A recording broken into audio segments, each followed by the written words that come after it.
গত ৩ বছরে title রোলে tiger শ্রফের hat trick fail. বাগি 4 দিয়ে টাইটেল রোলে কামব্যাক করতে চায় টাইগার। বাগি 4 এর ফার্স্ট লুক কি বলছে? পারবে কি বক্স অফিসের খরা কাটাতে টাইগার?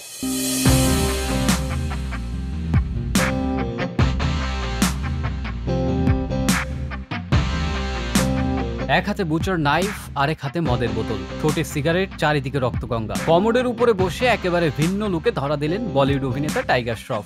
বাগি 4 এর ফার্স্ট লুকে ধরা দিলেন টাইগার। হিরোপান্তে স্টার বলিউডের বক্স অফিসে সেভাবে পায়ের তলার মাটি শক্ত করতে না পারলেও মাল্টি স্টারার ছবিতে কিন্তু তার কদর কম নয়। বাড়ে মিয়া অক্ষয় কুমারের ছোটে মিয়া হয়ে অ্যাকশন তারকা হিসেবে ধরা দিয়েছেন। সেই ছবি অবশ্য বক্স অফিসে সাড়া ফেলতে পারেনি। এদিকে সম্প্রতি রোহিত শেট্টি তারকা খচিত সিংহাম এগেইন ছবিতে লক্ষণের মতো রাম অজয় দেবগানের পাশে থেকে প্রশংসা কুড়িয়েছেন, যে ছবি আপাতত রমিয়ে ব্যবসা করছে।